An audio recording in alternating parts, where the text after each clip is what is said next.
प्यारे बच्चों, आज हम लोग हिंदी के संस्कृत खंड के अंतर्गत पंचशीला सिद्धांता नामक पाठ के विषय में पढ़ेंगे। इसके अंतर्गत बौद्ध धर्म के प्रवर्तक महात्मा बुद्ध ने संयमित और सात्विक जीवन हेतु जो सिद्धांत बताए वे पंचशील सिद्धांत के नाम से जाने जाते हैं। ये सिद्धांत जीवन को सफल बनाने में सफल हैं। विश्व के अनेक राष्ट्र इन सिद्धांतों को अपनाकर विश्व बंधुत्व और विश्व शांति में महत्वपूर्ण भूमिका निभा रहे हैं। आप संस्कृत वाक्यों को देखिएगा और फिर मैं उसका हिंदी अनुवाद बताऊंगा और उसे समझिएगा। ये भी पाठ परीक्षा के दृष्टि से महत्वपूर्ण है। इसमें से परीक्षा में आ सकता है संदर्भ सहित हिंदी अनुवाद लिखने के लिए। तो अगर इसमें से गद्यांश आता है जैसे बौद्धिगे इमे सिद्धांता वैयक्तिक जीवन से इम्पोर्टेंट है, तो संदर्भ क्या लिखेंगे? संदर्भ वही पूर्ववत की तरह प्रस्तुत संस्कृत गद्यांश हमारी पाठ्य पुस्तक हिंदी के संस्कृत खंड के अंतर्गत पंचशील सिद्धांता नामक पाठ से संकलित है। इसमें बौद्ध धर्म के प्रवर्तक महात्मा बुद्ध के द्वारा बताए गए पंचशील सिद्धांत के आधार पर ही उल्लेख किया गया है। जो हमारे भारत और चीन की मित्रता हुई थी वह इसी सिद्धांत के आधार पर हुई थी, जिसे पंचशील सिद्धांत का नाम दिया गया था। वे पंचशील सिद्धांत हैं कौन? इसमें 5 सिद्धांत हैं, जिसका 5 सिद्धांतों का उल्लेख इसमें दिया गया है और उसी का परिवर्तित रूप यहाँ पे 5 सिद्धांत के रूप में दिया गया है, जिसे हम लोग पढ़ेंगे और समझेंगे। पंचशील मिति शिष्टाचार विषय का सिद्धांता महात्मा गौतम बुद्ध एतान पंचापि सिद्धांतान पंचशीलमिति नामना स्वशिष्यान् शास्ति स्म। अत एव अयं शब्दः अधुनापि तथैव स्वीकृतः। इमे सिद्धांता क्रमेण एव सन्ति। अहिंसा, सत्यम, अस्तेयम, अप्रमादः, ब्रह्मचर्य इति। शास्ति स्म एक शब्द दिया है। शास्त्र यस्म का अर्थ होता है उपदेश देते थे। पंचशीलमिति पंचशील नामक जो शब्द है शिष्टाचार विषय का सिद्धांता। पंचशील नामक शब्द शिष्टाचार विषयक सिद्धांत है, शिष्टाचार संबंधी सिद्धांत है। पंचशील नामक जो शब्द है वह शिष्टाचार संबंधी सिद्धांत है। महात्मा गौतम बुद्ध एतान इन पंचापि पांचों, महात्मा गौतम बुद्ध इन 5 सिद्धांतान सिद्धांतों को पंचशील इति नामना पंचशील नाम से स्वशिष्यान अपने शिष्यों को शास्त्र यस्म उपदेश देते थे। महात्मा गौतम बुद्ध इन 5 सिद्धांतों को पंचशील नाम से अपने शिष्यों को उपदेश देते थे। अतएव अयम, इसीलिए यह अयम यह शब्द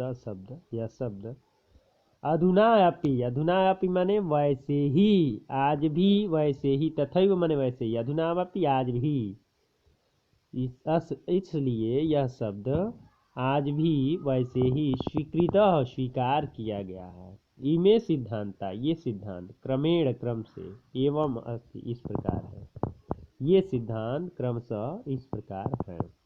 इन 5 का नाम दे दिया। अहिंसा, सत्य, अस्तेयम का अर्थ होता है चोरी न करना, अप्रमाद प्रमाद न करना, घमंड मत करना, ब्रह्मचर्य का पालन करना। यही 5 सिद्धांतों को गौतम बुद्ध के समय में पंचशील नाम से जाना जाता था और इन्हीं 5 के विषय में गौतम बुद्ध अपने शिष्यों को उपदेश देते थे और उसी को आज भी उसी रूप में स्वीकार किया गया।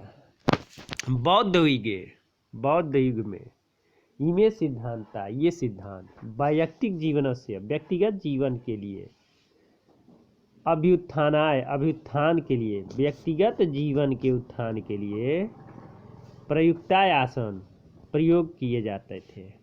परमद्य किंतु आज ये सिद्धांत राष्ट्राणाम परस्पर मैत्री सहयोग करणान राष्ट्रों के परस्पर मित्रता और सहयोग करने में विश्व बंधुत्व से और विश्व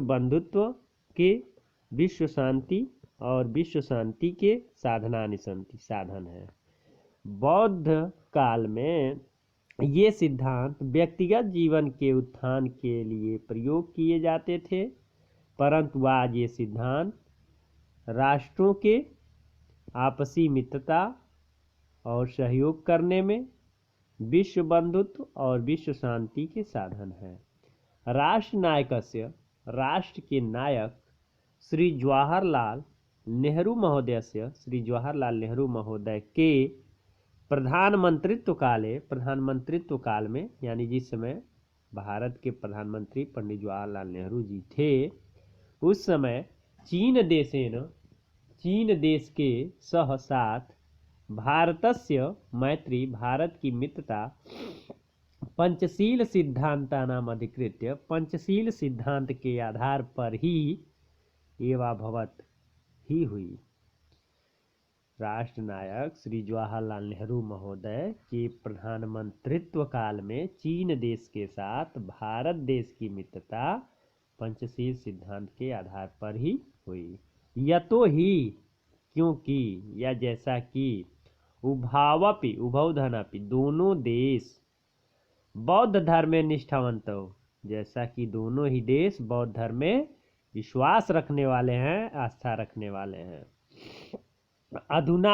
आधुनिके माने वर्तमान समय में जगती माने पृथ्वी पर पंचशील सिद्धांत का नवीन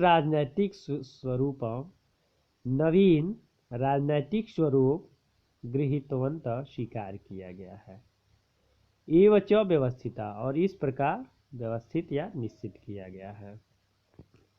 वर्तमान समय में पृथ्वी पर पंचशील सिद्धांत का नया राजनैतिक स्वरूप स्वीकार किया गया है, ग्रहण किया गया है और इस प्रकार से निश्चित किया गया, व्यवस्थित किया गया है। और वे पांचों सिद्धांत क्या है उसका उल्लेख इन 5 वाक्यों में दिया है। इसको आप लोग ध्यान से सुनिएगा। पहला है किमपि राष्ट्रम कस्यच अन्यस्य राष्ट्रस्य आंतरिकेषु विषयेषु कीदृशमपि व्याघातं न करिष्यति। कस्यच अन्यस्य अन्य किसी के आंतरिक विशेष माने मामलों में कीदृशम अपि माने किसी भी प्रकार का व्याघातम माने हस्तक्षेप नहीं करिष्यत करेगा। यानी इसका अनुवाद है किमपि राष्ट्र कोई भी राष्ट्र कस्यच अन्यस्य किसी अन्य राष्ट्र के आंतरिकेषु आंतरिक मामलों में किसी भी प्रकार का हस्तक्षेप नहीं करेगा। पहला है किमपि राष्ट्रम कस्यच अन्यस्य राष्ट्रस्य आंतरिकेषु विषयेषु कीदृशमपि व्याघातं न करिष्यति। कोई भी राष्ट्र किसी अन्य राष्ट्र के आंतरिक मामलों में किसी भी प्रकार का हस्तक्षेप नहीं करेगा। दूसरा है प्रत्येक राष्ट्रम परस्परम प्रभुसत्तां प्रादेशिक अखंडताश्च सम्माननीयते। प्रत्येक राष्ट्र परस्पर आपस में प्रभुसत्ता और प्रादेशिक अखंडता का सम्मान करेगा। प्रत्येक राष्ट्र आपस में परस्पर प्रभुसत्ता और प्रादेशिक अखंडता का सम्मान करेगा। प्रत्येक राष्ट्र परस्पर समानता व्यवहारिष्यति। प्रत्येक राष्ट्र परस्पर आपस में समानता का व्यवहार करेगा। किमपि राष्ट्रम अपरेण न आक्रांस्यन्ते।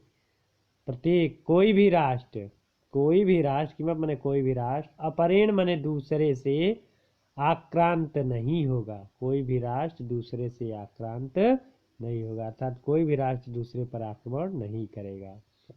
सर्वाण्यपि राष्ट्राणि मिथ स्वाम स्वाम प्रभुसत्तां शांत्या रक्षिष्यन्ति। सर्वाण्यपि माने सभी राष्ट्र, मिथ आपस में, स्वाम स्वाम अपने अपने, प्रभुसत्ताम माने प्रभुसत्ता का, शांत्याम रक्षिष्यन्ति शांति पूर्वक रक्षा करेंगे। सभी राष्ट्र अपनी अपनी प्रभुसत्ता का, स्वतंत्रता का शांति पूर्वक रक्षा करेंगे। विश्व से यानी राष्ट्राणी, विश्व के संसार के यानी मैंने जो राष्ट्राणी मैंने राष्ट्र, शांति इच्छन्ति शांति चाहते हैं, तान इमानी उन्हें इन नियमान अंगीकृत नियमों को स्वीकार करके, पर राष्ट्र से सार्धम दूसरे राष्ट्र के साथ मैत्री भावम दृढ़ीकुर्वन्ति मित्रता का भाव दृढ़ीकुर्वन्ति दृढ़ करते हैं, मजबूत करते हैं। अब पूरे का एक साथ आप लोग हिंदी अनुवाद देख लेंगे। पंचशील शब्द शिष्टाचार संबंधी सिद्धांत है। महावीर महात्मा गौतम बुद्ध इन पांचों सिद्धांतों को पंचशील के नाम से अपने शिष्यों को उपदेश देते थे, इसलिए ये शब्द आज भी वैसे ही स्वीकार किए गए हैं। ये सिद्धांत क्रमशः इस प्रकार है: अहिंसा, सत्य, चोरी न करना, प्रमाद न करना, ब्रह्मचर्य। महात्मा गौतम बुद्ध या बौद्ध काल में ये सिद्धांत जीवन के उत्थान, व्यक्तिगत जीवन के उत्थान के लिए प्रयोग किए जाते थे, परंतु आज ये सिद्धांत राष्ट्रों के आपसी मित्रता, सहयोग करने में, विश्व बंधुत्व और विश्व शांति के साधन है। राष्ट्र के नायक श्री पंडित जवाहरलाल नेहरू महोदय के प्रधानमंत्रित्व काल में चीन देश के साथ भारत की मित्रता पंचशील सिद्धांत के आधार पर ही हुई, जैसा कि दोनों ही देश बौद्ध धर्म में आस्था रखते हैं। वर्तमान समय में पृथ्वी पर पंचशील सिद्धांत का नया राजनीतिक स्वरूप स्वीकार किया गया है और इस प्रकार व्यवस्थित किया गया है: कोई भी राष्ट्र किसी दूसरे राष्ट्र पर के आंतरिक मामलों में किसी भी प्रकार का हस्तक्षेप नहीं करेगा। प्रत्येक राष्ट्र परस्पर प्रभुसत्ता और प्रादेशिक अखंडता का सम्मान करेगा। प्रत्येक राष्ट्र आपस में परस्पर समानता का व्यवहार करेगा। कोई भी राष्ट्र किसी दूसरे राष्ट्र पर आक्रमण नहीं करेगा। सभी राष्ट्र अपनी अपनी प्रभुसत्ता का, स्वतंत्रता का शांतिपूर्वक रक्षा करेंगे। विश्व के जो राष्ट्र शांति चाहते हैं उन्हें इन नियमों को स्वीकार करके दूसरे राष्ट्र के साथ अपने मैत्री भाव को दृढ़ करते हैं। तो आज आप लोग पंचशील सिद्धांत नामक पाठ को पढ़ें और इसे अच्छे से समझिएगा और इसका हिंदी अनुवाद अपनी कॉपी में लिख लीजिएगा। जो बृहस्पतिवार को टेस्ट होगा इसी से क्वेश्चन मेरे द्वारा दिया जाएगा। इससे और इससे पहले जो था महामना मदन मोहन मालवीय, ये दोनों पाठों से देंगे और उसका उत्तर आपको, इसका हिंदी अनुवाद संदर्भ सहित हिंदी अनुवाद लिख करके ग्रुप में भेजना होगा। तो आज के लिए बस इतना ही। धन्यवाद।